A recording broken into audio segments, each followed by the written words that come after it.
اگر یہ بخاری میں موجود نہیں ہے لیکن دیگر جو کتب ہیں احادیث کی ان میں تو موجود ہے۔ میں نام نہیں لیتا، ہمارے ایک بہت بڑے عزیز بھی بخاری مسلم کی روایات کو سر پر بٹھاتے ہیں کہ کل کو آپ بخاری کر رہے تھے، اب بخاری میں یہ روایت نہیں ہے، اب آپ مسند احمد کی طرف بھاگے ہیں۔ جو باغی گروہ قرار دیا جاتا ہے اس روایت میں، کیا اس کا مصداق جو ہے حضرت معاویہ رضی اللہ تعالیٰ عنہ کا گروہ ہے؟ اس روایت کا اطلاق معاویہ بن ابی سفیان پر کرنا یہ اس حدیث کو نہ سمجھنے کی وجہ سے ہے، اور سب سے بڑی بات عربک لٹریچر کو نہ سمجھنے کی وجہ سے ہے۔ جب حضرت معاویہ رضی اللہ تعالیٰ عنہ کے ساتھ ان کی لڑائی ہوئی تو وہ گروہ حضرت علی کے ساتھ تھا، تو آپ یہ کہہ رہے ہیں کہ اس الف لام کی بحث کے مطابق جو وہ گروہ ہے اس کا اطلاق حضرت علی کی جماعت پر ہوگا۔ اچھا، اس میں یہ ہے کہ جو دائی علی النار ہے، یہ جو الفاظ ہیں، کیا یہ الفاظ حدیث عمار میں ثابت ہیں؟ اگر ثابت ہیں تو کیا اس کا مصداق جو ہے وہ حضرت معاویہ کی جماعت ہے؟ موجودہ بخاری میں وہ دونوں حدیثیں مل گئی ہیں، لہذا وہ اطلاق معاویہ بن ابی سفیان پہ کر رہے ہیں۔ امیر معاویہ تو ہوتے ہے ہی کوئی نہ۔ السلام علیکم طلب۔ وعلیکم السلام ورحمۃ کیا حال ہے؟ اللہ۔ الحمدللہ۔ اچھا طلب بھائی، آج کا جو ہمارا موضوع ہے وہ حدیث عمار کے متعلق ہے، تو میرا پہلا سوال آپ سے یہ ہے کہ جو حدیث عمار پیش کی جاتی ہے، کیا یہ حدیث جو ہے وہ سند کے لحاظ سے بالکل ٹھیک ہے؟ اس میں کوئی ضعف تو نہیں ہے؟ اس میں آپ کی کیا رائے ہے؟ بسم اللہ الرحمن الرحیم۔ جی علی بھائی، حدیث عمار سند کے لحاظ سے تو درست ہے، اس کے رجال پر کوئی ایسی بحث نہیں ہے کہ ہم اس روایت کو غیر مستند قرار دیں، راویوں کو بھی ہم کسی درجے میں مطعون قرار نہیں دے سکتے۔ بخاری کے اندر یہ روایت آپ کو مل جائے گی، مسند احمد میں مل جائے گی، اور بھی کتب حدیث کے اندر آپ کو یہ روایت مل جائے گی جس کو ہم حدیث عمار کہتے ہیں۔ بعض اس کے طرق آپ کہہ سکتے ہیں کہ ضعیف ہیں، لیکن روایت آقا علیہ السلام سے ثابت ہے، اس میں میرے نزدیک کوئی ایسا ضعف نہیں ہے، البتہ متن کے اندر کچھ ایسی خرابیاں ہیں جو انشاءاللہ میں آگے چل کر آپ کے سامنے عرض کروں گا۔ طلب بھائی، اس میں ایک راوی ہے اکرمہ، بعض علماء کہتے ہیں کہ اس میں ضعف پایا جاتا ہے، تو کیا یہ سچ ہے؟ دیکھیں ذرا اس پہ موجود ہے، لیکن ایسا بھی نہیں ہے جو لوگ ایسی بات کرتے ہیں نا وہ بھی مطلقاً اکرمہ کی روایتیں رد نہیں کرتے، تو اگر ایسی ہی اس پر جامع اور مفسر جرا ہے تو پھر اس کی ساری روایتوں کو غیر مستند قرار دیں۔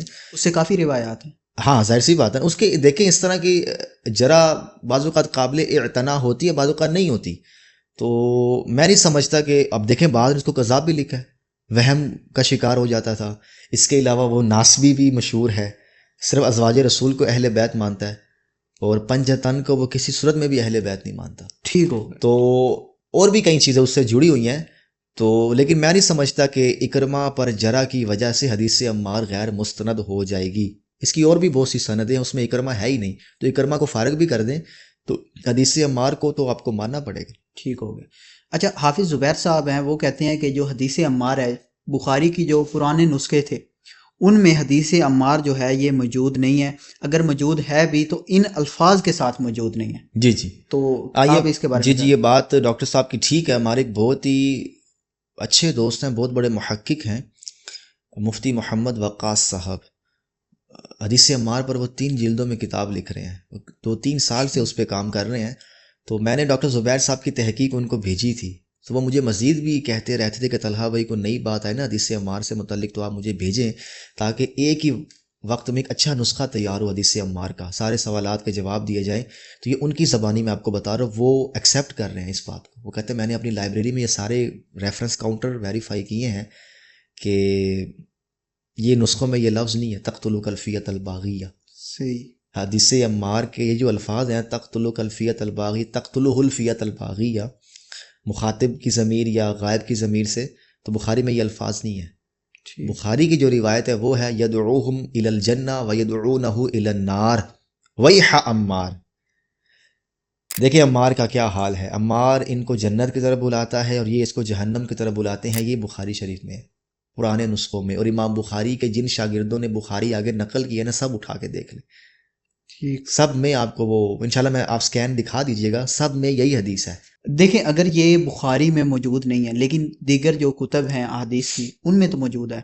ہاں دیکھیں، اس میں مسئلہ یہ ہے کہ امام بخاری کی صحیح کو ایک درجہ دیا جاتا ہے نا، میں نام نہیں لیتا، ہمارے ایک بہت بڑے عزیز بھی بخاری مسلم کی روایات کو سر پر بٹھاتے ہیں، اور بہت سی ایسی روایات جو دوسری حدیث کی کتابوں میں آئی ہیں نا، ان کے تضاد کو وہ کیسے دور کرتے ہیں، بخاری مسلم پیش کر کے، اوسق اور سکر آ گئی. ہاں وہ کہتا ہے بخاری مسلم کے مقابلے میں یہ روایتیں قابل اعتنا ہی نہیں ہے. تو میں یہ سمجھتا ہوں پھکی دی جا رہی ہے زبیر صاحب کی طرف سے کہ کل کو آپ بخاری کر رہے تھے، اب بخاری میں یہ روایت نہیں ہے، اب آپ مسند احمد کی طرف بھاگے ہیں. تو یہ علم حدیث کا موضوع نہیں ہے، یہ بات سمجھانا ہے. ٹھیک ہے. اس سے روایت پہ کوئی اثر نہیں پڑتا. آپ صرف وہ نشہ توڑنا چاہتے جو آپ بخاری مثال کے طور پر ایک بخاری شریف میں ناراضگی والی روایت ہے نا، بعض نسخوں میں وہ الفاظ ہی نہیں ہے، مسند احمد میں نہیں ہے، تو یہاں پر ترجیح بخاری کو دی جاتی ہے نا. اب یہ سوال ان سے کیا جا رہا ہے کہ بخاری میں تو یہ حدیث ہی نہیں ہے اور آپ بخاری کے نسخے کو پھر ترجیح دے رہے ہیں، تو باقی آپ حدیثوں کی طرف کیوں جا رہے ہیں؟ ہاں وہ لوگ ہمیں لکھ کر دے دیں کہ صحیح ہیں، کسی بھی حدیث کا کسی کتاب میں آ جانا اس کی صحت کی دلیل نہیں ہے. تو اب زبیر صاحب کی پھکی بے بنیاد ہے. حدیث کی کتابوں میں حدیث کا آ جانا صحت کی دلیل نہیں ہے. روایت کی صحت کا تعلق سند اور متن کے تحقیق سے ہے، وہ جس کتاب میں بھی آ جائے. ٹھیک ہو گیا. اچھا اس میں یہ ہے کہ جو باغی گروہ قرار دیا جاتا ہے اس روایت میں، کیا اس کا مصداق جو ہے حضرت معاویہ رضی اللہ تعالیٰ عنہ کا گروہ ہے؟ نہیں، معاویہ بن ابی سفیان کو باغی تو میں مانتا ہوں، لیکن اس روایت کی روح سے نہیں.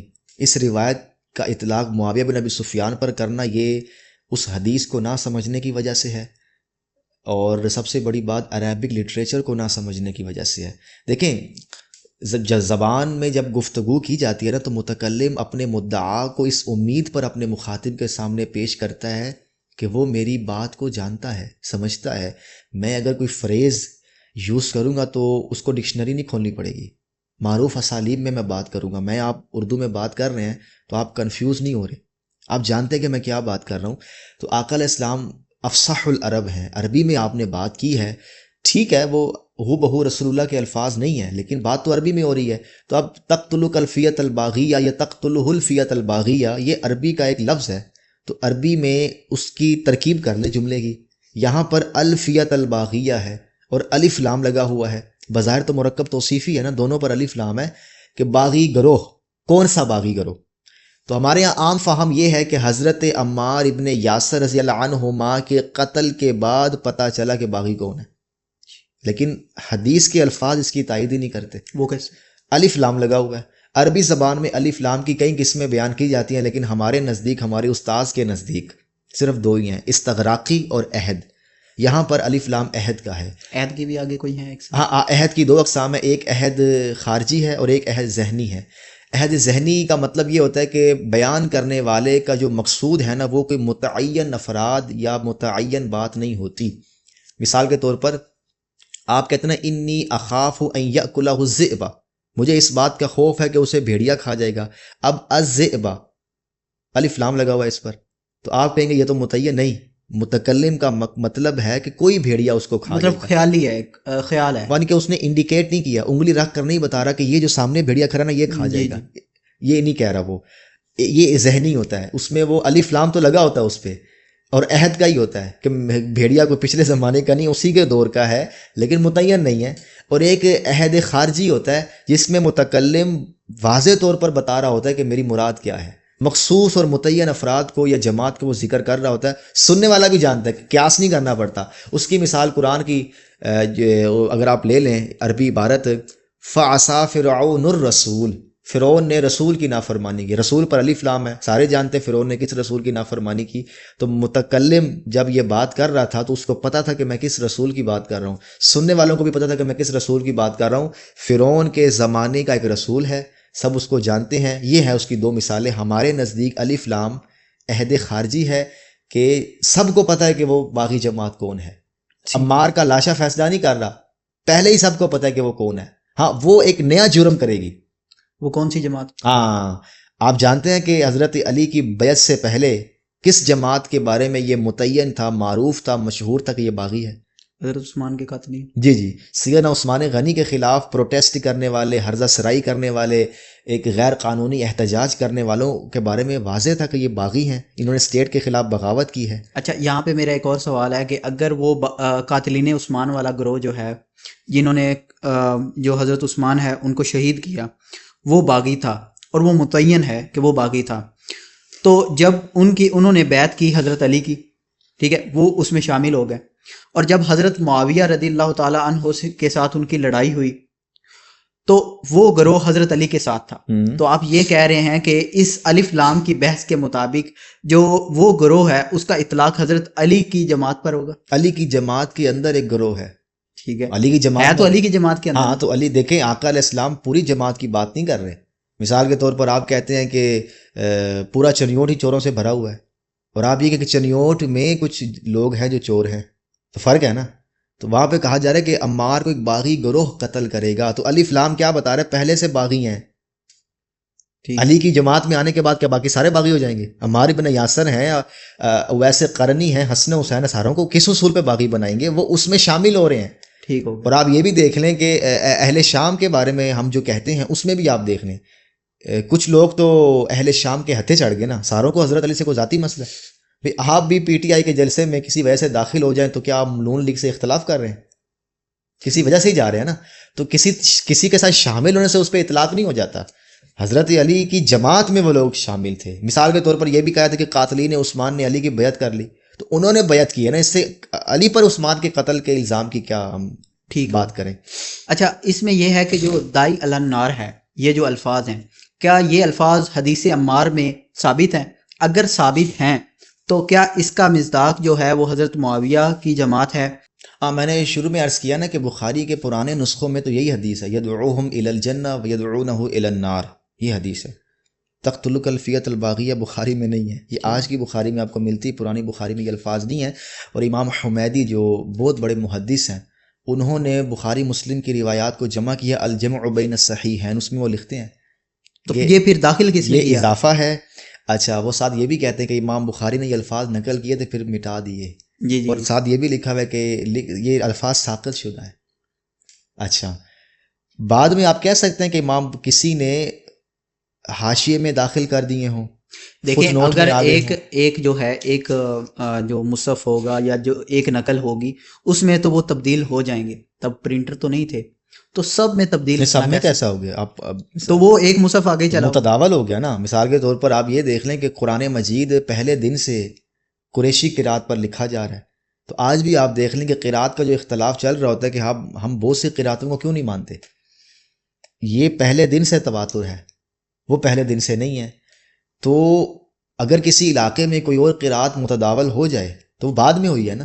تو امام بخاری سے جب حدیثیں نقل کی گئیں, بخاری شریف آگے نقل کی گئی, تو ہم یہی تو دکھا رہے ہیں کہ اب کی جو بخاری, سلطان عبد الحمید غالباً جو سلطنت عثمانیہ کے ایک بادشاہ گزرے ہیں, ان کی طرف غالباً اس کی نسبت کی جاتی ہے. اور آگے اگر آپ جائیں نا, امام بخاری کے ایک شاگرد ہیں بر صغیر میں جن کا نسخہ آیا ہے نا, تو بعد میں آپ کہہ سکتے ہیں کہ اس حدیث کے ساتھ یہ الفاظ شامل ہو گئے. اچھا, ہے تو یہ بھی حدیث تقتلک الفیۃ الباغیہ بھی حضور کے ہی الفاظ ہیں, لیکن امام بخاری نے لکھے پھر حذف کر دیے. ٹھیک ہے نا. اچھا, عین ممکن ہے کسی نسخے میں رہ گئے ہوں, ہم شاگرد لکھ رہے ہیں نا سن کے. تو یہ کیا سرائیاں لوگوں نے کی ہیں, اس پر امام حمیدی نے بھی بحث کی ہے. لیکن اصل جو بات ہے وہ یہ ہے کہ بخاری کے نسخوں میں یہ الفاظ نہیں تھے تقتلک الفیۃ الباغیہ. اصل حدیث کیا تھی؟ ویح عمار یدعوہم الی الجنہ ویدعونہ الی النار. اور یہ مشرکین مکہ سے کہا جا رہا ہے کہ عمار کو دیکھو یار, یہ ان کو جنت کی طرف بلا رہا ہے, اور یہ مشرکین مکہ اس کو جہنم کی طرف بلا رہے ہیں. امیر معاویہ تو ہے ہی کوئی نہ, اور وہ چونکہ موجودہ بخاری میں وہ دونوں حدیثیں مل گئی ہیں, لہٰذا وہ اطلاق معاویہ بن ابی سفیان پہ کر رہے ہیں. اچھا, ڈنڈی دیکھو, ہمیں مسئلہ نہیں ہے, رسول اللہ نے فیصلہ کیا نا کہ وہ جہنم کی طرف بلانے والی جماعت ہے. جہنم کی طرف بلانے والی جماعت کو رضی اللہ کہتے ہیں. اچھا, اس میں تو صحابہ بھی تھے حضرت. ہاں, تو آپ دو نمبری دیکھیں کہ لوگوں کو آپ کس بات پہ ابھار رہے ہیں. یدعو دائی الی النار بھی کہہ رہے ہیں. مولا علی کو آپ سیاسی اعتبار سے وہ خلیفہ بنا رہے ہیں کہ جس سے اختلاف ہی جائز نہیں ہے, مطلب معصوم, کچھ بھی کہہ لیں. اور اس کے مخالف آنے کے جو مخالف آئے ان کے بارے میں آپ وہ کچھ کہہ رہے ہیں. جب لوگ زبانیں کھولتے ہیں کہتے ہیں ہمارا ذمہ نہیں ہے. لاؤنا فتوا, جڑا بندہ جہنم ال بلا رہا ہے وہ جنت جائے گا اور رضی اللہ ہوئے گا. کو ہوش کرے نا.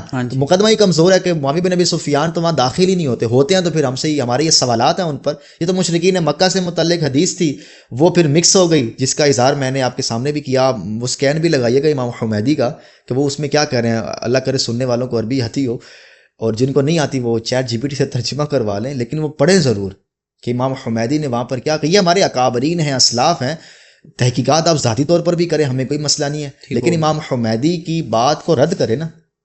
صحیح ہو. ہم تو سکین بھی دکھائیں گے کہ کس میں ہے اور کس میں نہیں ہے. اور یہ نہ سمجھے کہ ہم مانتے نہیں, ہم حدیث عمار کے قائل ہیں, ہم سیدنا عمار کے قاتل کو غلط سمجھتے ہیں, اس کا مال لوٹنے والا آگ میں ہے. آقا علیہ السلام نے بڑی وعید فرمائی ہے. مسئلہ یہ ہے کہ حدیث کے فہم کو آپ صحیح نہیں سمجھیں, مطلب اطلاق کسی اور پہ کیا جا رہا ہے, غلط کیا جا رہا ہے نا. مثال کے طور پر حدیث پیش کی جاتی ہے کہ مذاق میں طلاق بھی ہوتی ہے, نکاح بھی ہو جاتا ہے. ساڑھے یہاں رفڑ پہ ہوا ہے, آپ پوری حدیث نکال کر دیکھیں بات ہی کچھ اور. پس منظر دیکھیں نا روایت کا, کتوں دی گل کتنے گل جی آئی. حدیث فدق دیکھ لیں, پوری روایت میں آپ کو پس منظر ہی پتہ نہیں چلتا کہ حضور نے یہ بات کیسے کر دی. ٹھیک ہو گیا. تو یہ پس منظر جب روایتوں کا آپ نکالتے تو اصل بات سامنے آتی ہے کہ جس پر ہم اطلاق کر رہے ہیں اس پر اطلاق بنتا ہی نہیں ہے. ٹھیک ہو گیا. جزاک اللہ طلحہ بھائی آپ کے وقت کے لیے. اب مجھے اجازت دیں, لوگ سوء ظن کا شکار نہ ہو جائیں. ہم حضرت معاویہ کو اچھا نہیں سمجھتے. سیدنا علی سے اچھے سے مراد کے سیاسی اعتبار سے ہم ان سے اختلاف کرتے ہیں.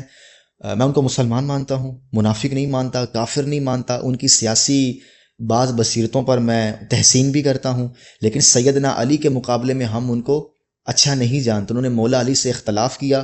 انہیں چاہیے تھا کہ وہ مولا علی کے فضائل, آج کل ناسبی علی کے فضائل پڑھتے ہیں نا گلے پھاڑ پھاڑ کے, تو معاویہ بن ابی سفیان تو بہتر طریقے سے جانتے تھے نا کہ علی کا مقام کیا ہے, السابقون الاولون ہے. ٹھیک ہے علی سازش کا شکار ہو گئے ہیں اور قاتلین کے ہتھے چڑھ گئے ہیں, تو بڑا بھائی بن کے یا چھوٹا بھائی بن کے آپ ان کا ساتھ دیتے. تو میں یہ گلہ ہمیں ہے ان سے. ہم حضرت جذبات کہیں, عقیدت کہیں, ہم حضرت معاویہ سے اختلاف کرتے ہیں کہ انہیں حضرت علی کے ساتھ ہونا چاہیے تھا. سیدنا علی کے جذبات کو, ان کے احساسات کو, امت کے لیے جو درد ہے ان کا, اس کو سمجھنا چاہیے تھا. اور آخر میں آپ دیکھ لینا صلح حسن پہ وہ سارے جذبات سمجھے جا رہے ہیں. ٹھیک ہے طلحہ بھائی, یہ آپ کی ذاتی رائے ہے. ہاں میری ذاتی رائے ہے, اور ہم ہم جبریل سے پوچھ رہے ہیں کو عزت کی نگاہ سے دیکھتے ہیں. ماشاءاللہ ماشاءاللہ. اللہ تعالی ہم سب کو اس کو دین کو سمجھنے کی توفیق عطا فرمائے. وما علینا الا البلاغ المبین.